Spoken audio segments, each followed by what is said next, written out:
Bonjour les élèves et bonjour tout le monde. C'est la 10e leçon du playlist physique appliquée T1.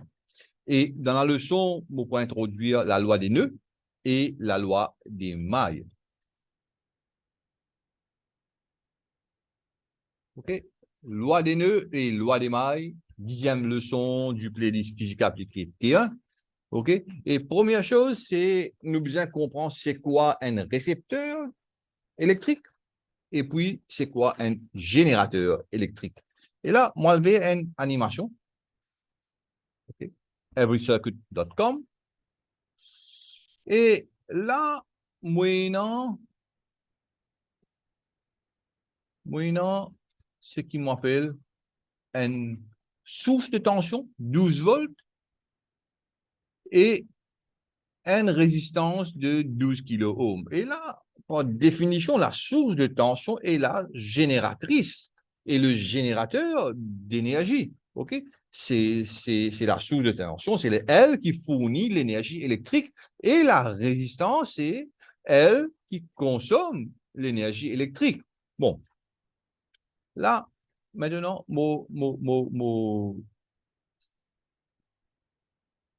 il est arrivé là.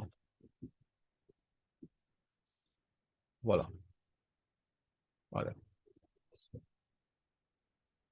OK. Mon nouvel un interrupteur, mon a une source de tension, mon a un 12 kilo, mon a un interrupteur, et bien sûr, ici, source de tension, plus, moins, en bas, c'est moins, c'est 0 volts, là-haut, c'est 12 volts. Bon, mon a un ground là, OK? Et le ground, en fait, dans un circuit simple, n'est pas important, mais dans sa simulateur-là, il est important. Sans le ground, pas pour aucune simulation, pas pour simuler, OK?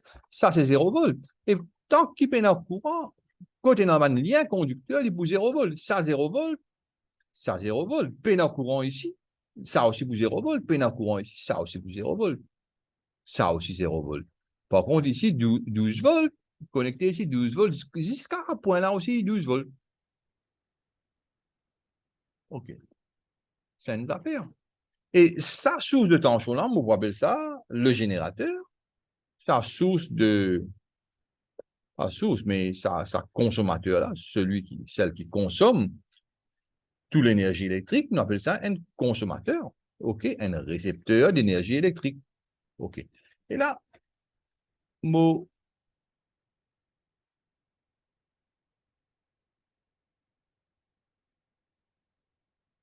mais voilà, vous fermez ça,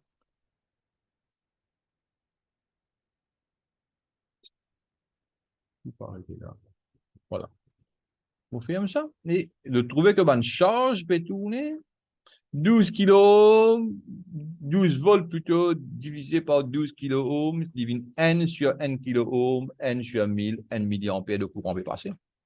Le courant peut sortir depuis la borne positive de la source de tension, passe vers l'extérieur, dans les fils conducteurs jusqu'à le récepteur, à travers le récepteur, les retourner divine dans la borne négative, et à l'intérieur, les charges, à l'intérieur du générateur, les charges, ils prennent des buts négatifs, il vers positif. Et cette affaire qui fait les charges vers négatif, vers positif là, c'est ça qu'on appelle la force électromotrice.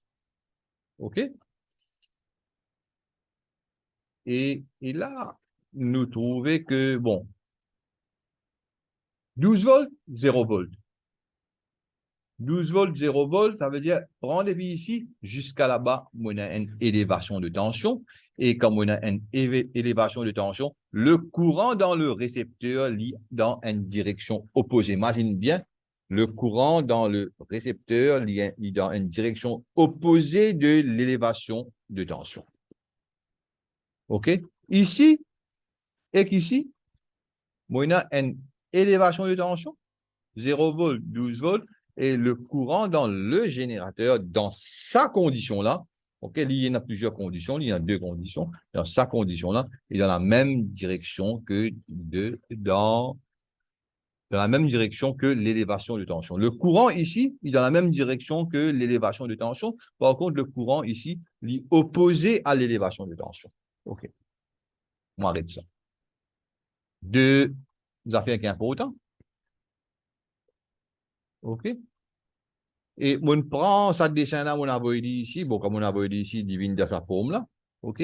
Et générateur fournit l'énergie électrique, le générateur fournit l'énergie électrique, le récepteur reçoit ou consomme de l'énergie électrique. Et là, nous trouvons 0 volts, 12 volts, le courant est dans la même direction, le courant est dans la même direction que l'élévation de tension.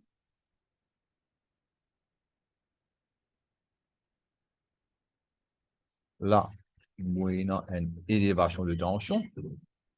OK. Et ici, le courant est dans la direction opposée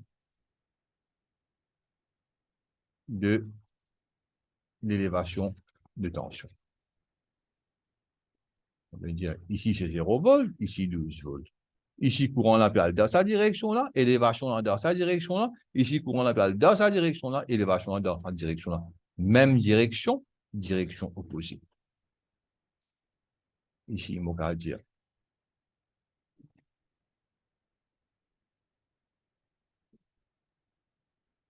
Même direction. Une direction est tellement importante.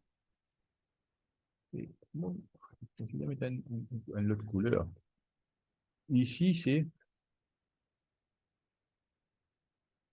direction opposée. Une direction opposée. Bon, à cela, nous introduire un autre terme. Quand un dispositif est dans deux bornes, une borne, deux bornes, une borne, deux bornes, OK? Ou bien un terminal, deux terminaux plutôt. Nous appelons ça un dipôle électrique. Un dipôle qui a deux pôles. Un pôle, deux pôles, un pôle, deux pôles. Dipôle électrique. Et dans le cas du récepteur, la direction du courant est toujours opposée à la montée, à l'élévation de tension. Direction ici, élévation ici, des directions opposées. OK, je coupe ça, je mets ça là, élévation de tension. Notez que l'élévation de tension est numériquement égale à la chute de tension. Oui. Et l'élévation de tension, il paraît, numériquement en tout cas, il paraît comment la chute de tension et bien sûr le signe pour opposer. OK?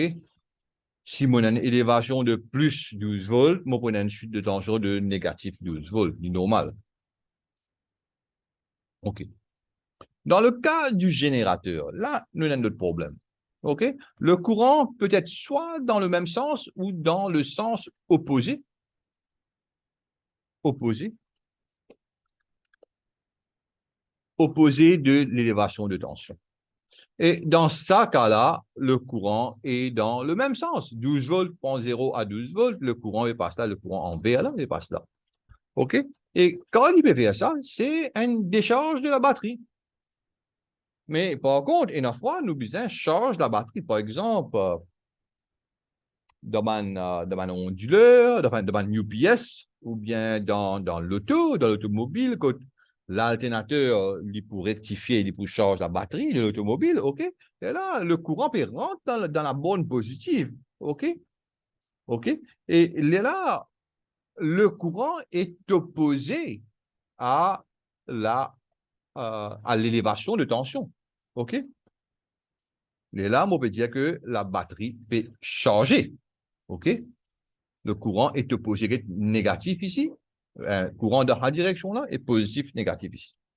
Le courant entre dans la borne positive, par contre, ici, le courant sort de la borne positive. Bon.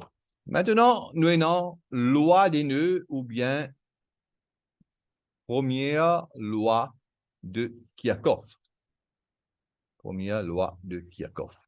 Loi des nœuds ou bien première loi de Kirchhoff. Et normalement, ça c'est le français qui dit la loi des nœuds. ben anglais, ou bien ben allemand, ou bien les Américains, je veux dire, Kirchhoff, first law. Kirchhoff, c'est Gustav Robert Kirchhoff, et 1824 à 1887, c'est un physicien allemand exceptionnel, OK? OK? Et Lydianou, même affaire ça, français dit la loi des nœuds, et puis le reste dit la loi de Kirchhoff, mais il y a un livre français qui dit la loi de Kirchhoff aussi, hein? Dans tout réseau électrique, dans tout electrical network, la somme algébraïque des courants se rencontrant à un nœud, ça veut dire, quand il y a un nœud, tous les courants qui peuvent rencontrer, ça veut dire, je vais joindre côté un nœud, divisé zéro. Un nœud, c'est aussi une jonction, et là, nous devons définir le nœud. Le nœud, c'est ça, pas un nœud. Ça, nous prenons des fils, nous joignent, n'est pas un nœud. N'est pas un nœud. OK?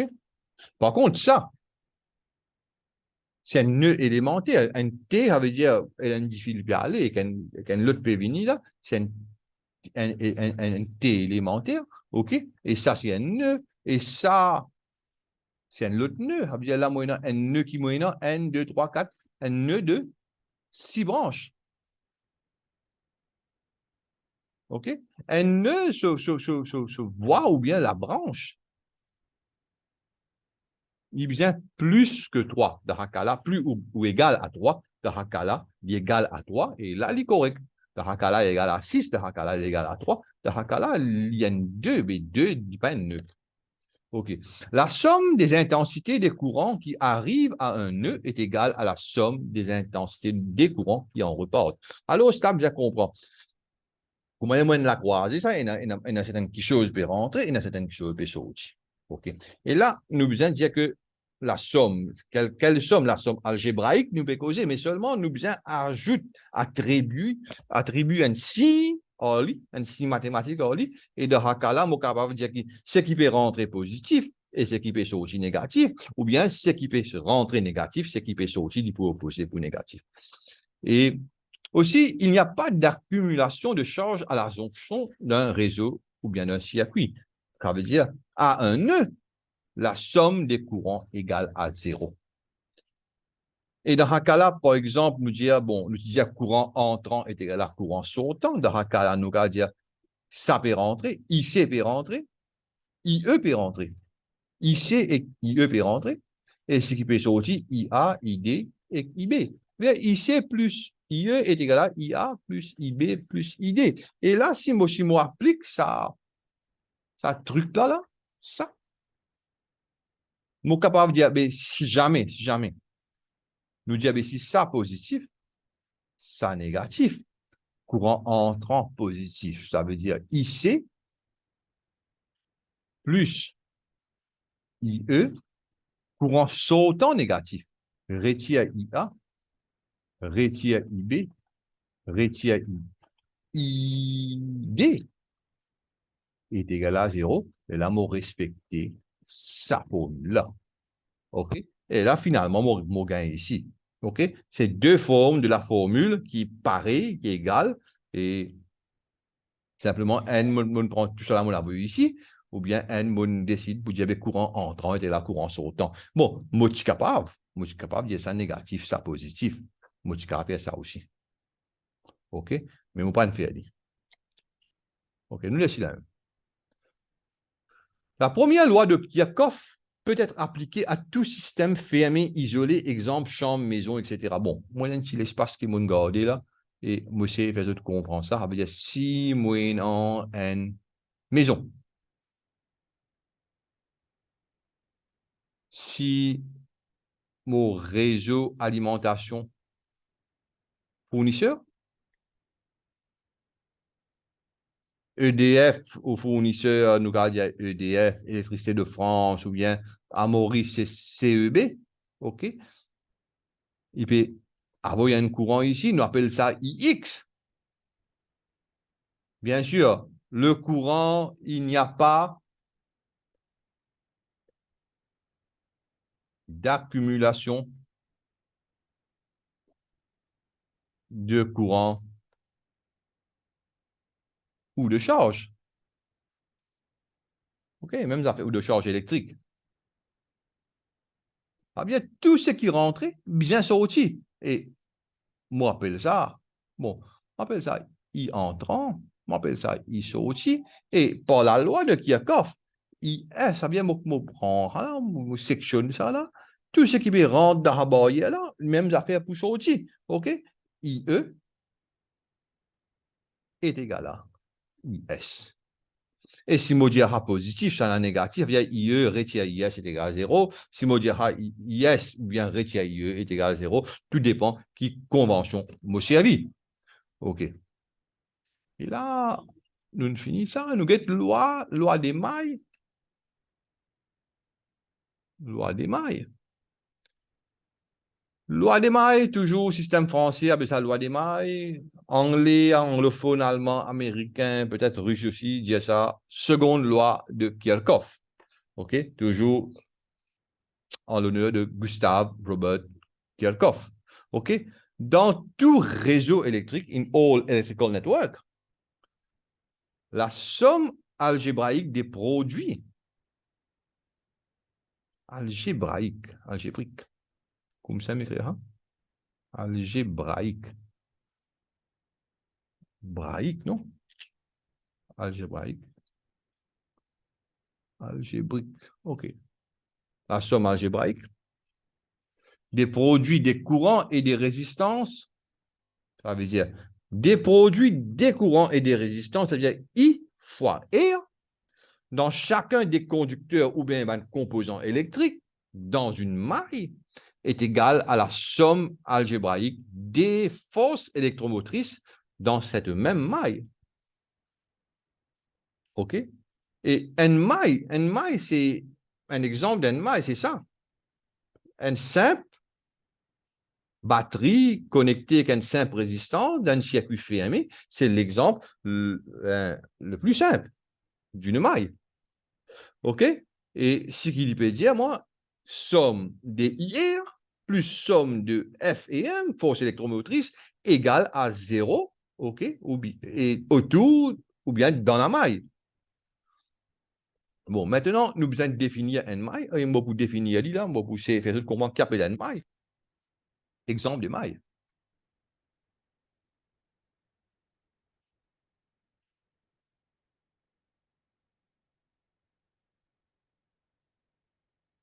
Premier exemple, bon, pour attribuer ban lettre à ban nœud ou bien comment on appelle ça, corner, OK, en anglais, ban coin, ou bien ban jonction, et ça c'est E, ça c'est plus, ça c'est négatif, ça c'est R, ça c'est I, c'est C, D, ça veut dire A, B, C, D, c'est une maille. On va mettre comme ça. À cela, je suis capable de dire que je renverse ça, là, je vais dire D, C, B, A, c'est une autre maille. Il n'est pas égal à des mailles là. OK? Nous prenons un deuxième exemple.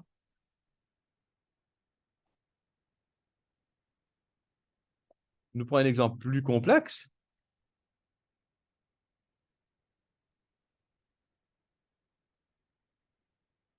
Nous faisons ça.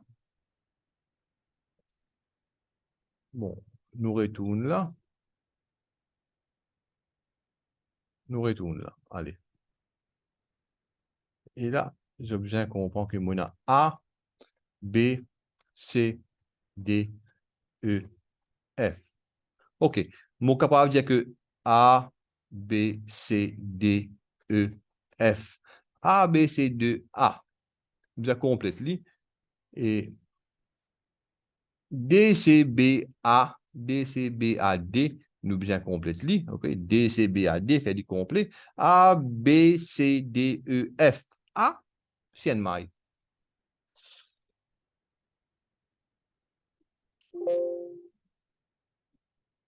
Faut mon arriver.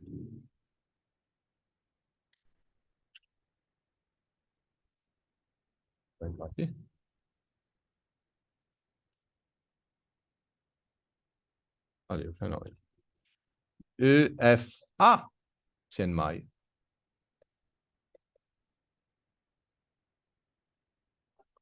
Si moi dis A, là, moi, il y a plusieurs mailles là. Hein? A, B, C, A, B, E. A, B, E, F, A, c'est une autre maille. Nous d'accord. Un gros maille, un petit maille, moi, l'autre petit maille là, B, C, D, E, B, c'est une autre maille. Bon, c'est là, moi, une bande qui n'est pas maille. OK? Par exemple, nous disons, nous prenons un exemple comme ça. Ça veut dire, nous pouvons faire ça. Nous pouvons faire ça. Nous pouvons faire ça.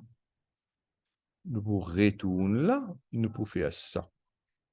Alors, là, nous disons, pour A, B, dans la direction là. E, still good. C, D, il revient. E, F, A. Ça n'est pas une maille. Pourquoi? Parce que, bon, déjà, les simples, les lignes se croisent. Ça, pour mes affaires. Deuxième affaire, moyennant, à part de ça de lettres-là, pas de lettres-là tout le temps, vous avez répété. OK, moi d'accord. Mais à l'intérieur aussi, je dois répéter. Ça veut dire, moyennant E là, moyennant E, les lettres sont répétées. Une lettre. La lettre à l'intérieur. Et la cause n'est pas une maille. De façon là, nous sommes capables de définir une maille ou pas de maille. OK? Et là, nous avons 5 couleurs qui payent nous encore. Il convient de noter que la somme algébraïque est la somme qui prend en compte les polarités des chutes de tension. Il est important de nous connaître les signes. Est-ce qu'il y a un négatif ou bien il y a un positif? OK? Les signes. Les signes mathématiques. OK? En appliquant les lois de Kirchhoff à des problèmes spécifiques, il convient d'accorder une attention particulière aux signes algébraïques des chutes de tension et des forces électromotrices, sinon les résultats s'avéreront erronés. OK. Et là, moi, il un petit littérature, là, comment déterminer les signes algébraïques. OK. Nous avons les signes algébraïques des forces électromotrices avant. Bon, ça, on va mettre ça en rouge. Utilisant en rouge. Ça, c'est la direction de la maille. Comme on peut dire la direction de la maille, ça veut dire, par exemple, ici, là, ça, c'est la direction de la maille. OK? Et là, quand vous venez ici, il est beaucoup comme ça, ça veut dire. OK. Et c'est ça qui m'a représenté par la flèche rose ou bien rouge. Là. Bon, entre A et B, nous trouvons que la maille, il prend depuis négatif, il y a vers positif, et il y a là, on peut dire, le signe de la FEM, de la force électromotrice, de la batterie, de la tension à travers la batterie, l'IPO plus E. Mais par contre, si la maille libère prendre de positif, libère saute dans négatif, et on peut appeler négatif E. OK, c'est deux questions qui sont besoin en prendre. Bon, l'IPAN ne fait pas que, il y a une logique là-dedans, mais là, pour le moment, vous êtes prendre comme ça. S'il rentre dans négatif, il saute dans positif, il plus E. Il rentre dans positif, il saute dans négatif, il moins E. C'est tout. OK? Il est clair que lorsque l'on passe de la borne négative d'une batterie à sa borne positive, il y a une augmentation de potentiel. OK? Si, ça veut dire qu'il faut plus. Si en revanche, on passe de la borne positive à négative, alors il y a une baisse de potentiel et la tension est pour négative. Il est important de noter que le signe de la force électromotrice de la batterie est indépendant de la direction du courant à travers cette branche. Ça veut dire, peu importe le courant, c'est comme ça, il comme ça, il comme ça, il comme ça, il comme ça, peu importe les courants, ici, si mon maille est comme ça veut dire mon signe de la force électromotrice est plus, ici, il est pour moins.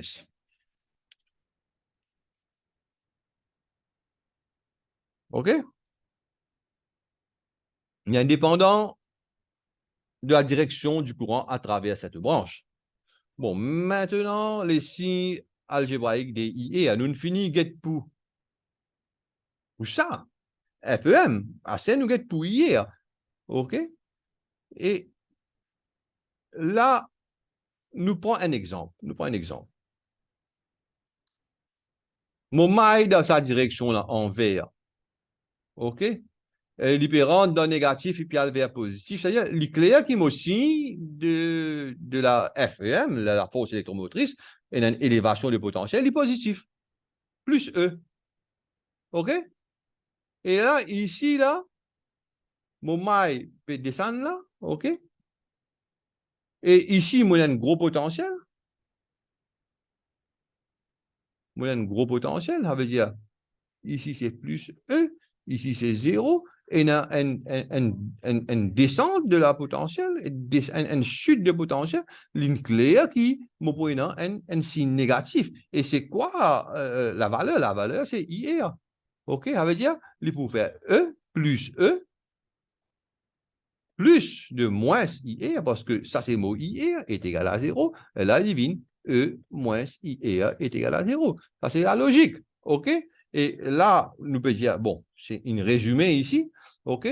Mon courant dans la direction là, mon direction de la maille dans sa direction là, ça veut dire qu'il prend négatif, positif, maille, il prend des positifs puis vers négatif, moi aussi pour négatif. Ici, mon maille peut prendre depuis négatif puis vers positif, moi aussi pour positif. C'est tout. C'est tout qui est non. Faut expliquer. Là, qui est arrivé là. OK. Voilà. Voilà. Voilà. Voilà. Voilà. Si l'on va dans une direction opposée à celle du courant, la direction de la maille est opposée à celle du courant. D'Ahakala, le signe est positif. Conclusion. Direction, maille, opposée, oppose. Direction du courant, IR positive. Direction, maille, pareil.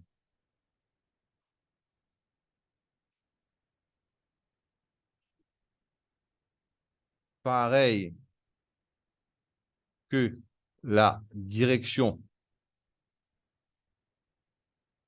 du courant, IR négatif. Direction de la maille, même affaire qui direction du courant, IR négatif. C'est tout, il m'a besoin connaître. Il est clair que le signe de la chute de tension aux bornes d'une résistance dépend du sens de courant dans cette résistance. Par contre, ici, il ne dit pas dépendre le sens du courant. Dépendre le indépendant de la direction du courant. Ici, il dépend de la direction du courant. Un exemple, bon, descendre ça l'exemple un peu en bas.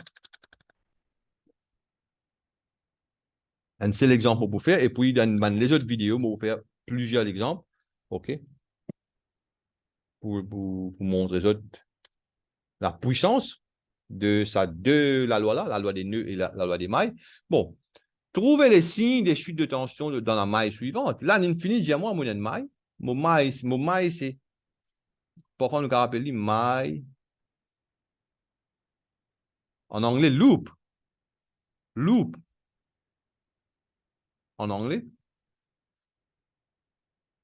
Maille A, B, C, D, A. A, B, C, D, A, direction de la maille. Et là, nous considérons la voie fermée A, B, C, D, A en parcourant le maillage dans le sens des aiguilles de la montre. Dans le sens des aiguilles de la montre, clockwise. Les différentes chutes de tension auront les signes suivants. Bon, nous avons chute de tension. Nous prenons depuis N. Nous dans la même direction que le courant, signe négatif. IN et N, ça qui fait mettre et à 2. OK, et je corrige là, et c'est un vieux document qui m'a rétabli, ça veut dire courant et maille dans la même direction, signe négatif. Ça, c'est et à 1, ça. Je suis désolé, les enfants. Ah, c'est et à 1. OK. Bien longtemps, vous faites un document là. Bon, ici, dans l'autre forme. OK. Bon, là, on peut retravailler. Négatif. Bien, on a une chute de potentiel. Ici, même affaire, courant dans la même direction que la maille. OK. Et moi dessine la maille à chaque coup, pas une affaire verte. Bien, là, maille. OK. Et moi dessine courant, pas une affaire bleue. Là. Même direction, négatif. Courant bleu, maille vert, même direction, I2 et A2, négatif. Il y a 3. Maille comme ça. Et direction opposée, positif. Positif. OK? Nous avons comme ça. Courant comme ça. Maille comme ça. Négatif. Même direction, négatif. Et nous avons pour potentiel, ça veut dire maille comme ça. Et positif, négatif comme ça veut dire il y a une élévation de potentiel. OK? Élévation de potentiel, ça veut dire là, dans ce cas-là, l'y obligé E1, c'est positif. E1, c'est positif. OK? Et ici, on a une chute de potentiel parce que ça, c'est positif, ça, c'est négatif. Maille comme ça, un point de vue positif, il prend un chute négatif. Et moi, je tout, par la loi des mailles, IN est à 1, non, négatif, IN est à 1. OK? Et moi, je dessine ça en rouge. Et négatif, IN est à 1. Négatif, I2 est à 2. Négatif, non, il n'y a pas qu'un négatif. Positif. Qui fait mon faire ça? Positif, I3 est à 3. Oui, il est positif. Ils sont dans les directions opposées. Ça veut dire courant ici, et une élévation de potentiel, ici plus fort, il est positif. Qui fait mon faire ça? Un con. Positif, I3 et A3. OK? Retirer I4 et A4. Retirer E2 plus E1 est égal à 0. OK. Vous gagnez ça. Et là, moi, j'avais mon capable de mettre tout au ban. Ça est suffisant, hein? Suffisant. Mais moi, j'ai envie de mettre dans la forme là, I1 et A1. Ça veut dire nous avons I1 et A1 plus I2 et A2. Nous mettons par négatif, retirer I3 et A3 dans la cas bon, plus I4 et A4, plus E2, avoidé par l'autre côté, vient retirer E2, moins EN, avoidé par l'autre côté, very good. Ça, c'est bon. OK? Et là, on termine avec sa leçon-là, avec sa leçon de théorie de la loi des nœuds et la loi des mailles là. Et moi, espérer, je ne comprends, moi, espérer, il est clair. Et la prochaine vidéo, je vais vous faire quelques exemples. Je vais vous prendre un exemple. C'est un nouveau cours, un nouveau document que je vais bien faire là. OK? Je paye dans ça. OK, on va choisir différents types d'exercices de facile jusqu'à moins facile, jusqu'à moins difficile, difficile et plus difficile, etc. Donc, il y a une question, on va faire 5-6 questions ou même plus. Et pour je te comprends, d'une façon approfondie, la subtilité de la loi des nœuds et la loi des mailles. Moi, je vous dis au revoir et à la prochaine vidéo.